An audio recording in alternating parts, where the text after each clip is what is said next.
Good afternoon, bonjour. This is Scott Oliver with Mauritius Wealth. Today with Thomas. Thomas is an American gentleman who, like me, has retired in this beautiful tropical island of Mauritius. So the first question I have for you. Yeah. Why on earth were you crazy enough to retire to Mauritius, which is 10,000 miles away from Ohio? Actually, it's closer to 15,000 miles away. But there were several factors. I had a traumatic life event in February of last year that changed my entire retirement outlook considerably and instantaneously. Before, I had the common U.S. perception: retire to a house, have a white picket fence, do old man things, mow the yard, all the fun stuff. But after this event, I decided, you know what? I needed a new chapter. Not a new chapter, a new story. So I started researching countries where, between the two tropics of Capricorn and Cancer, easy for the United States to get a residency visa in. English is spoken, but not necessarily a dominant language, but at least you can get by in English. The US dollar has relatively good value, and there are very few Americans. So after going through those 5 concepts, a lot of countries ended up bubbling through the list. St. Kitts, Panama, Costa Rica, Malaysia, Vietnam, and Mauritius. And somehow Mauritius kept bubbling to the top because it kept getting ranked higher in each one of those categories along the way. But you'd never been here before? Once I made that decision, because I made that decision that I sort of like to do that last summer, about a year ago. I said, I think I'm gonna like Mauritius. So I came here for a week and a half last October. Stayed in the Flick and Flack area, hired a driver, driving around the island, said, don't take me to tour spots, take me to the local spots, take me to where people live, take me to the real Mauritius kind of deal. And after day 2, he sort of listened to me and figured out what I was going for. And then I figured, this is it. This is the kind of country I want to live in. Not completely developed, still growing, but yet comfortable enough to live in. Most things are available. If they're not available, there are reasonable substitutes. And there are reasonable substitutes, you can learn to live without them. And the whole thing just sort of came together because it was a good match. Good to hear. And what was it that was the final confirmation for you that said, yes, I've made the right decision? When I got here and I didn't run into one American the entire week I was here. So what have you got against your fellow countrymen? Some of them are okay, but given the current political environment that we're facing, it was a fight or flee kind of thing for me at the time. And I was getting a little involved in activities that may have led me in trouble, especially if my skin was darker.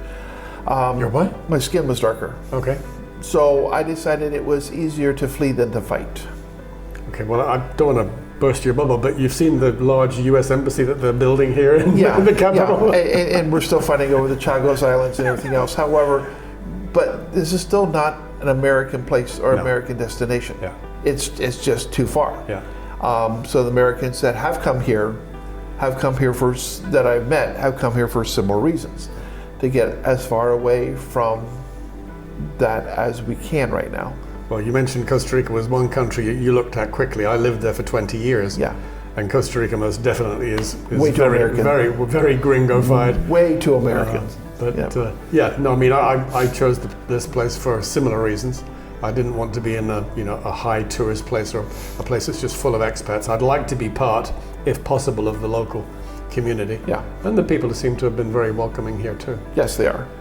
Well, you've been here now for how many months? Coming up on 4 months. Excellent. What's been the biggest challenge for you since you've been here? Learning to drive on the left-hand side of the road.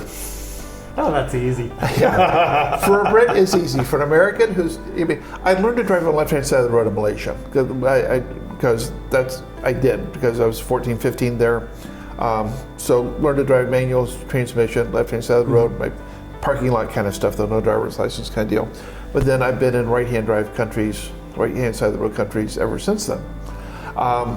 And I told the rental car agency when I got here, it's like, give me the worst car you have. Just give me just give me something cheap, something disposable, something that's going to be bad. Because in the first week, I took out the bumper, the driver's side door, the fender, and everything just on the left side of the car. Seriously? Seriously. Don't drive with Thomas. I've got much if better. he offers to give you a lift, it was just in the first week. Because, and if you ever drive in the United States, you remember, because I had really great depth perception when I was sitting on this side of the car and the passengers here, about how far it is over here.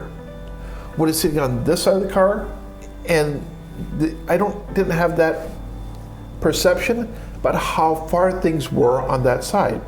And it's exacerbated by the roads are a little skinnier in places. Much skinnier. The good news is I didn't hit any vehicles. Everything I hit was like a tree or a guardrail or a curb or, so no other property damage other than my own. But I get back to them, I told them, guys, I did the damage, let me know how much it was, and they looked at it and says, oh, it's not that bad. And they were only charged me €150 to get it fixed, so I was quite happy with that. Yeah.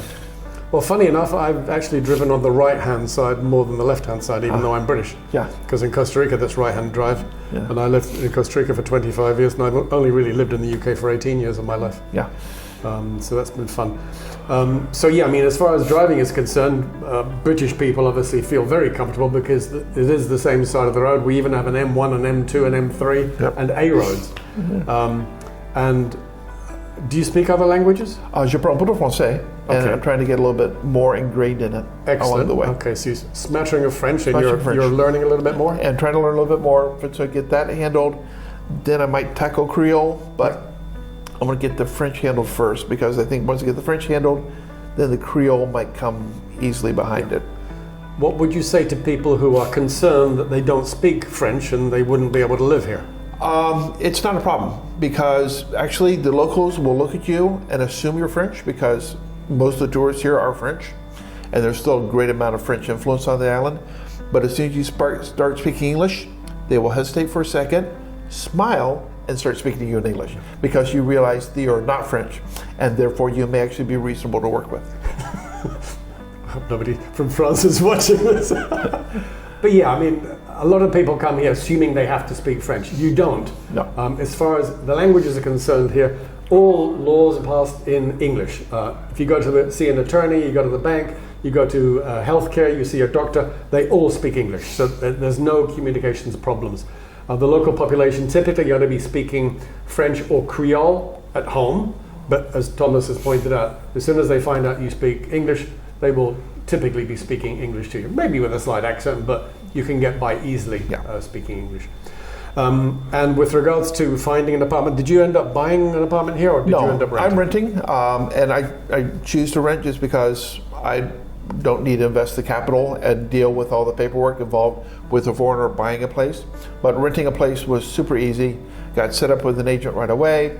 I just gave him my specs of what I was looking for, the area of the island that we had pre-selected, gave him the specs of how many bedrooms, how many baths, location, and amenities that were important to me. And on one day we went around to 5 apartments, select the apartment that day, put an offer on it the next day, was approved the day after. So my rental experience was very fast and very easy. Excellent. The biggest challenge was getting my bank and international wires set up until I was able to get my local bank account established. Yeah. And you're very close to me here in Perry-Barry, yeah? Yes. Okay, so would you willing to share what you're spending on the rental and what sort of rental it is? So I totally overbought on my rental because I have the means to do so. So I have a 3-bedroom, 2-bath apartment on the 3rd floor of a 3-story building. Includes the entire rooftop terrace along the way, fully furnished, all kitchen appliances, all furnishings, all bedding, all towels, everything was included. I just bought a couple of things for my comfort level, like an air fryer and an automatic sweeper because I'm lazy. But I pay 90,000 rupee a month, which is about US dollars $17.50 a month, which is very comparable to what I was paying for a 3-bedroom, 3-bath house with 2 acres in Oklahoma. Yeah. So I actually have a little more space, I have a tropical environment. It's in a gated community, or just gated building, with a security officer. And it's basically and a comparable unit, say in Miami Beach or on the California coast, would be easily $6,000, $7,000 a month, and I'm not even close to that. Ouch. Yeah. And why do you think it is that Americans who want to retire abroad are not looking at Mauritius? I mean, you obviously looked. I think it's primarily distance because, I mean, I have to go back. I told my friends and family that I would come back to the United States for 2 reasons: weddings and funerals. That's one reason I'm going back. And I have a funeral at the end of August I have to go back to, which it happens because, what could it be mortal? So it's going to take me 22 hours to get back, and it will take me 36 hours to come home. So I think that's the primary reason. It's just a long haul. Yeah. Because you have to, it's a 2-hop flight, no matter, at minimum 2-hop flight from the United States. You have to go through either London or Frankfurt or Paris or Doha. A couple other options, but those are your primary 4 hubs. Yeah. So your first night's an overnight flight, and your second flight's an overnight flight. So, well, it could be good and it could be bad. Yeah. Because, for example, when I lived in the Cayman Islands, all my friends from the States, since I was only a few hours away, really, came to visit, which got pretty bloody expensive. But in Mauritius, yes, it's a little bit further away, and although people might want to visit, they're only going to come if they really, love you and they really want to. And actually too, I mean, because American and the work things, have 2 weeks vacation a year. Well, you can't just spend a week here. Yeah. Because it takes a day and a half to get here, 2 days to get home. Yeah. There's 4 days just in travel. And for 4 days of travel, it's not worth going somewhere for 3 days. No, right. So you really have to commit a 2 weeks or a 3 week span to really get your time and effort out of it. So when it comes to your family and your circle of friends back in Ohio, right? Yep. When they think about retiring, where are they thinking about retiring? Wherever they are. No one is. I'm an outlier in my family from the United States, in that I was the only one who actually lived overseas while growing up. All my wife's family and related cousins and such think going to Mexico or England is an exotic wild fetch trip. Well, England is now pretty exotic. Well, but that's far away. I mean, it's a 5-hour flight, as opposed to a 30-hour, 8 plus 11-hour flight kind of deal. So what is it that you are currently enjoying in retirement in Mauritius that you could not enjoy in Ohio? I don't have any winter clothes here. None. But you will have a good selection of flip-flops. I have my indoor flip-flops, my outdoor flip-flops, and my beach flip-flops. I have 3 pair of flip-flops. Yeah. I have 2 sandals. I have my walking sandals, and I have my dress sandals. Yeah. And that's the biggest thing. And also, just one thing that I love to tease people back home about, back in the United States about, is I send them the 10-day weather forecast. We're in the dead of winter. This is being taped in August, early August. We're in the dead of winter here. And for the American people, if it got below 72 degrees, it's a bit chilly here in the dead of winter. Now, in the summer, which is our December. No, but first, in the dead of winter in Ohio, what is it? Dead of winter, well, it depends on the day. Because the last time, in Oklahoma, where it was my last winter, on January 15th last year, it was blowing snow, 30-mile-an-hour wind. The ambient air temperature was about -6 centigrade, and the wind chill factor was about -20 centigrade. Keep it. And you did not go outside. You just didn't. But unfortunately, I had to because I had horses. So I had to go out and break ice out of the water troughs and feed them extra heavy and make sure their blankets were on. And I'm not doing any of that now. Horses are in a nice, happy home with a new adoptive family, living a happy life in their own little pastures. And so apart from that scenario, where obviously there's a big difference between people living in Oklahoma and Ohio in the winter and you living here in in 70 plus degrees in Mauritius in winter. What would you say to people that perhaps might be living in Florida or California? What would they be able to enjoy here that they can't enjoy there? Well, number one is your money goes a whole lot further here. Yeah. Everything is a lot cheaper. Again, I overbought in rent because I'm paying $1,700 or so in rent. I could easily have found a very nice spot, very nice for Americans, in the $800 to $1,000 range if I wanted to. I chose not to because I got a big place so that when my sister and family do come to visit, I have plenty of space for everybody and everyone can be happy and not cramped. And that's just American over excess, and that's just what it is. At least you're honest. I'm honest about it. But next year when my lease is up, I might find something smaller, maybe. But I like the rooftop and being able to see the oceans and see the mountains, and having that comfort level. Other thing I could do, I can walk down the street to the fruit stand and find a variety of tropical fruits that are, a pineapple for basically 50 cents. Yeah. Mangoes when they're in season for a dime. Bananas all year round. Not from Costa Rica, so they're a little bit smaller, but they're still good bananas. Actually, I think a little bit better because they've not been in a ship for 3 months getting to a U.S. port. Like 6 bananas for a buck of that kind of deal. So the variety of fruits and vegetables that are available at cheap is remarkable. That's sort of easy. The other thing is Mauritius is walkable. I can walk to the grocery store now. I live in an apartment. I'm 500 meters from the beach. I can walk down to the grocery store to the right. I can walk down to the grocery store to the left. One's a half kilometer away. The other's 2.5 kilometers away. That's a quarter mile or a mile and a half. And it's an easy walk. Mm-hmm. And people expect you to walk. It's not a car-driven society. So there's just that flexibility. It's like, I want to go out. I don't need to take the car. I can walk somewhere. Good. And so have you felt healthier since you've been here? I have lost effectively 10 pounds since I've been here. Oh my God, in 4 months? In 4 months. Two, if you look at my belts, 2 holes in the belt. I don't normally check out the belt buckles of men. I understand. However, 2 holes on the belt buckle since I've moved here. Good for you. And I've had to actually stop one of my blood pressure meds. Excellent. Because I was on a cocktail of 3 blood pressure meds when I got here. Yep. I'm down to 2, and a lot of that is just, it's not environment anymore, it's just hereditary. So 4 months, you lost 10 pounds, you're healthier and you're coming off meds. Yep. That's fantastic. Yep. And you're going to continue with that. Well, I hope so. Yeah. That's the plan. Yeah. Well, the good news is if you need to get trousers taken in, the tailors here are incredibly affordable too. Yeah. Because I've got some lovely shirts. Well, I had some lovely shirts, some polo shirts. This is one of them, which of course were a long sleeve, and I got them all taken in because I never wear long sleeve shirts.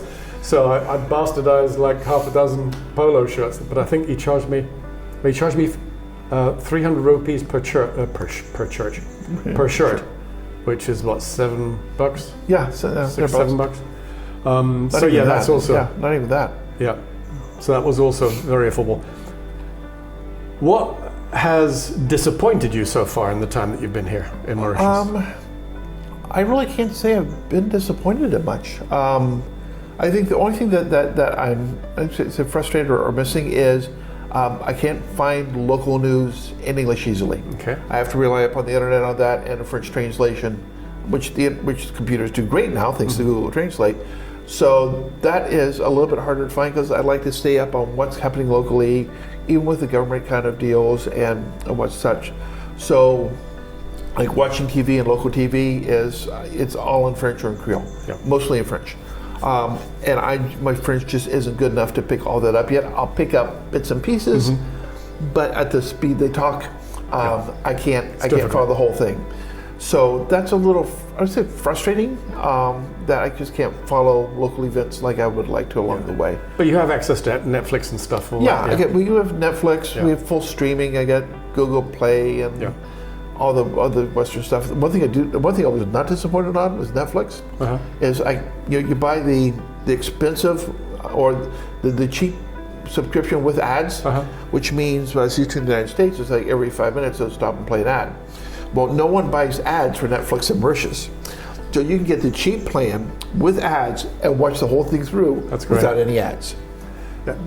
For those of you wondering, I'm asking him about this because I don't actually have a TV. I don't watch TV, so I don't know what's available. But yeah, a lot of the local TV is in French, so obviously you'd need to understand a little bit of French to enjoy that. But on a day-to-day basis outside, everybody really speaks, well, 90% of people really speak English as well as French and Creole. Yeah, English is definitely the second language. Yeah. But it's like you said, it's a legal language. So any document you get, it's in English. Yeah. And I think people underestimate how important that is. Yeah. Because, for example, in the years that I was in Costa Rica, trying to explain to people that the local laws are based on Spanish Napoleonic law rather than English common law, they didn't understand the risks. And I had, unfortunately, mostly Americans saying, well, I bought lots of properties back home in the States, I know what I'm doing. Okay, completely different system of law, but go ahead. Here in Mauritius, the legal system here is based on a combination of English common law as well as French civil law. But all your agreements and contracts will be written in English. So, if there's a screw up, sorry, it's your fault or your attorney's fault. Yep. After the significant change in my life in February of last year, the plan I had for retirement changed dramatically. Originally, we was going to move into a house I bought along the lake in northern Ohio, lived there with my wife. She was very happy about the house. It was on the lake. We could have lake adventures in the summer, just sort of have social circles in the winter, and that was going to be retirement life, just like many other Americans who just find a retirement home and learn to retire in it. After that, I decided to make the new story because I had to make a new story for me. And it was the best news story I was able to make for me. And I want to make sure that others don't get stuck in the trap that I might have been stuck in. I mean, it took a horrible, devastating event for me to realize what I wanted to do. And I did it for me. Now, if you have a partner in life, you have to worry about that negotiation along the way. But it's worth having the conversation. It's worth having the conversation to say, what if we could move somewhere where it's truly a tropical paradise and you could be like Ernest Hemingway or Walter Cronkite and grow a beard, grow old, and let the rest of the world go by, and all you need to do is enjoy life day by day by day, because there's something to be said for waking up in the morning and figuring out what you want to do for the day and knowing there's going to be sunshine and sand and beaches and fresh fruit and just the tropics to enjoy life in every single day. Shave if you want to, don't shave if you don't want to. Take a shower if you want to, don't take a shower if you don't want to.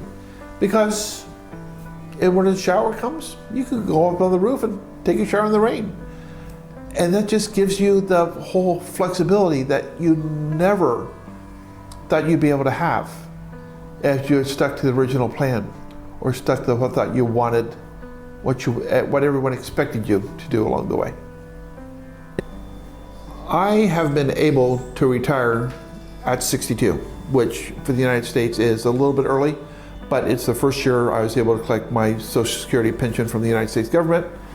Plus, I've been able to set aside enough funds to make a retirement move earlier in my life rather than later in life. I would never change that.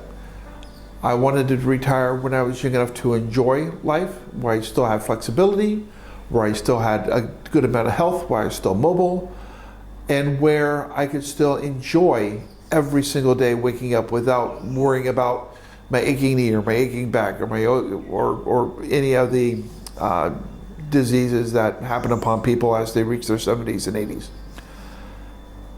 Advice I can give for anyone is that life doesn't wait for you. You have to take it along the way. If you're able to retire at 50, do it. Enjoy every life. You need to yes, you may have kids. Yes, you need to get them through school, but once they're through school, let them fly. Enjoy life for you. I have no regrets of retiring at 62 because I know I still have 8 to 10 years of joy and happiness that I can bring myself because I made this decision. And if someone else happens to come along and enjoy it with me, that's wonderful. But right now, I am enjoying the freedom, I am enjoying the lifestyle, I am enjoying the waking up every day happy because I chose to do this. I chose to live in a tropical paradise. I chose to have papaya for breakfast in the morning. I chose to have fresh eggs, fresh from the chicken every morning. I choose to walk down to the beach and get a coconut milk right out of the fresh coconut. And those are all my choices because I chose to make this. I didn't wait for it to happen. I didn't wait for things to get better. I didn't wait for things to change. I just said, it's time, let's go. And gave my work plenty of opportunity to find a replacement. Gave all my friends plenty of opportunity to find me or see me, but just left it all. And I have no intention of going back to the United States, except for events where my presence may be required, which would be weddings and funerals, or maybe an audit by the IRS if that comes along. But other than that, I'm quite happy here. I'm quite happy with the decision I made. And I would really encourage people to look at your life and figure out what is really worth it. Because once you hit 50, 60, you're looking at the last quarter of your life. And sometimes it's worth just taking the plunge and making it happen for yourself. Medical on the island is something I was somewhat concerned about, but now that I'm here, no concerns at all. I came with 2 chronic diseases that I've had. They're hereditary, nothing I can do about them. But the US medicine system has been able to provide me with meds and tests to basically keep them at bay for the longest period of time. So it's been great. I've been on meds, but doing well, made it well past my grandparents in age and such.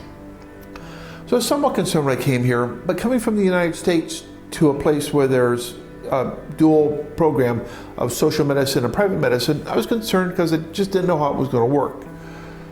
I met with a doctor, internal medicine doctor, highly educated, highly respected around the island. Met with him to consult. He gave me a thorough physical like I would expect. And when I got the bill, it was $22 to see him for an hour with a full battery of tests. The tests were separate. I had to pay $8.17 for a complete blood test. Comparable to the United States without insurance, that would have been at least an $800 bill for that visit alone. So right away, healthcare is incredibly affordable. Then I went to get my meds renewed because US meds, some of the US meds I had are not available in Mauritius just because different manufacturers, different brands, different licensing. So in the United States, without insurance, my meds were costing me between $550 and $1,200 a month, depending on what I needed. Got the same meds in Mauritius for a 60-day supply for less than $150. So, and that's paying out of pocket. That's without insurance, without a copay. That's all private, government not subsidizing anything. I'm paying full retail for everything. One drug that was $1,000 a month in the United States, I'm paying $75 a month for here. So there's no middle markup. The pharmacies are able to buy it straight from the manufacturers. And this is not generic stuff. This is all the drugs I'm getting now. I'm used to getting generics in the United States because they're the only thing that were affordable. These are brand name in the boxes, straight from the manufacturer. So healthcare, not a problem here. Even don't have to rely upon the social medicine and the social network, which I'm not eligible for because I'm not a citizen. But the private network here and the growth of the private network, I am not concerned at all about healthcare. I am not concerned about medical insurance because even if I had to spend a week in the hospital, it would be less than a day in the hospital in the United States. So yeah, health and healthcare, least of my concerns here. So walking around Mauritius is one of the most comfortable places I've been. I mean, you're not in huge crowds. You can find crowds, but they aren't huge crowds. But you can walk along the streets, you can walk along the back streets, and you don't feel like you need to be watching your back. I just feel very safe. And I actually think that a lot of other people, especially tourists, feel that way as well, because just by walking the streets in some of the tourist areas or even the non-tourist areas, you'll see a lot of females walking alone. And if I'm in a location where I see females walking alone and they feel safe walking alone, that tells me that I can be even safer walking. Every time I've been lost or been misdirected or just something, I can stop and ask someone, and they're extraordinarily friendly. They help. They want to help you along the way.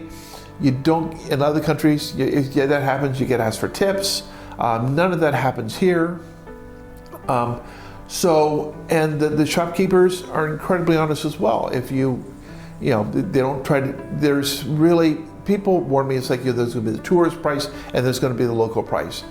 And to a degree it's there, because the tourists will pay what the listed price is and the locals will maybe negotiate a little bit. But along the way, the locals have treated me very fairly. They've treated me very honestly. And I feel I can go to anyone, anytime, ask for help, ask for directions, ask for anything, and not feel like I'm being taken advantage of along the way. I mean, I may have an advantage in that I grew up in places where being taken advantage of as a white person was the norm, or what you expected to happen. And I'm just not feeling that here. I'm not seeing that here, and I haven't found anyone else that's experiencing that here either. Now, I've not been in the bad areas of the major city after dark, so I can't really speak to that. But in areas where the tourists are and where I live, I'm quite happy walking out after dark, walking to the beach, and feeling incredibly safe. I've been able to meet a lot of people here on the island in the last 4 months, through expat groups, through some local groups, and everyone else. But what is really intriguing about the expat group is there are a lot of single females in that group. And single being widowed or twice widowed or divorced or never married and just have always lived an independent lifestyle. But all of them have one thing in common. All of them feel very safe here. They've not mentioned anything about being insecure at night, not mentioned anything about having to double bolt their doors or having bars on their windows. And they all have developed their own group of friends outside of those groups as well, where they have their own network in amongst the island as well. They can say, hey, I talked to my French neighbors and they said this. Hey, I talked to my Mauritian friend and she says this. So even as a single female, there is a great deal of comfort on the island where you can feel safe. You do feel safe, and there's no immediate threat. Will you get an occasional guy who wants to be flirty with you? Yes, I've seen that on the street as well. But anything like the streets of London? Absolutely not. There's much more calm here, much more feeling of safety, much more feeling of comfort, shall we say, that you can walk along the street and not worry about what's going to happen next. After I got here in October, and I decided definitely wanted to move to Mauritius, I started researching the best way to get a visa or a residency visa for the island, and stumbled upon a couple of professionals along the way, made a couple inquiries, and one of the people called me back. I actually started this in December, called me back right after Christmas, between Christmas and New Year's. We had a nice little conversation, and he explained to me how the process worked, what the costs were, and how things would progress along the way. And he seemed to have a very calm demeanor. I engaged his services. So actually started the process in January of 26, where I actually made the formal application, submitted the paperwork, which was pretty light lifting on my side. I just had to provide him papers and passports and birth certificates and all the other stuff to establish identity, and let him deal with the Mauritian government along the way to establish the visa. Fees I thought were reasonable along the way, again for someone else doing all the heavy lifting and paying for all the fees on my bestead. So again, started in January. They actually put my paperwork in February, and by the middle of March I had my conditional approval from the Mauritian government to have a retirement visa here on the island. I got the island on April 29th. On May 2nd, I had a physical to make sure that I wasn't having any, again, set up by the agency that helped me through all this, make sure I didn't have any communicable diseases, and I wasn't going to be a drain on the Islands Medical Resources, passed that, and then within 4 days, I got a call from the agency that they're ready to take me down to the Immigration Bureau to actually pick up my permit and such. So for me, it was a pretty light lifting. Again, just have the appropriate documentation, let them do the work, provide what they need on time, and it just happened. So it was costly, relatively costly, but I thought it was a fair price for the value of what I got. And I have a 10-year retirement visa, so I'm good for the next 10 years. So I decided to use an agency instead of doing it myself because I'd grown up overseas and I'd seen some of the bureaucracy that is available in some governments along the way, and decided I really didn't want to do that. Could I have done it myself? Yeah, I probably could have. Would it have been near as efficient? Probably not. Would have taken me a lot more time, a little less money, but a lot more time. There is something to be said for knowing people who know how the process works the first time, knowing how the forms need to be filled out, and knowing who to talk to when things don't go right. Because if you're doing it yourself, you're going to be learning all that from experience. I do have an acquaintance who is trying to get her own retirement 10-year visa. She is doing it herself, and she is on month 13 of trying to get it done. She's had her tourist visa renewed twice, had to leave the country and come back, and she's still in process of trying to get the retirement visa done.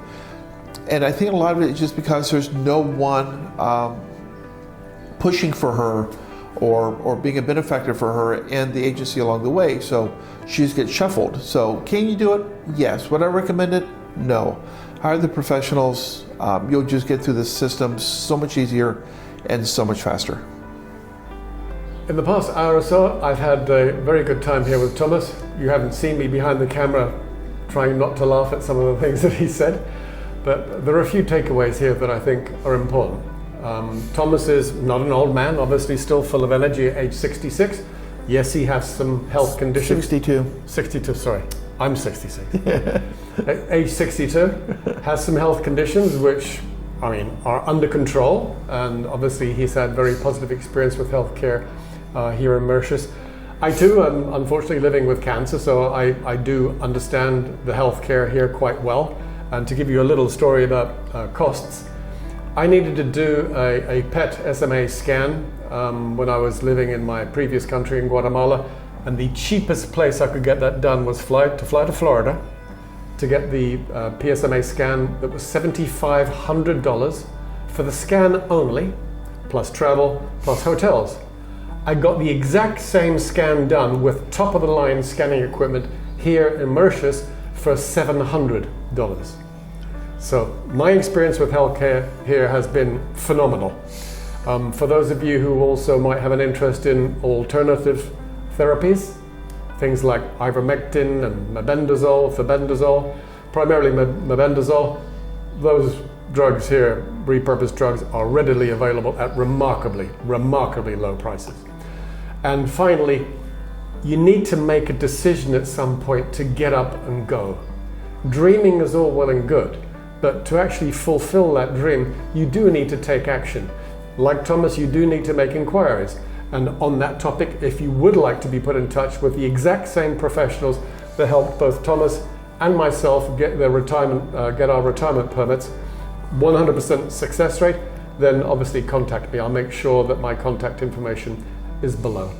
So Mauritius for us has turned out to be a fantastic decision. I also have no plans on leaving at all. In fact, one of our mutual friends talks about how she loves to travel. I love to travel on the island. That's it. I don't want to leave. But Thomas, thank you again for your time today. You're welcome, sir. Appreciate the time, opportunity. A lot of fun. And don't forget to subscribe.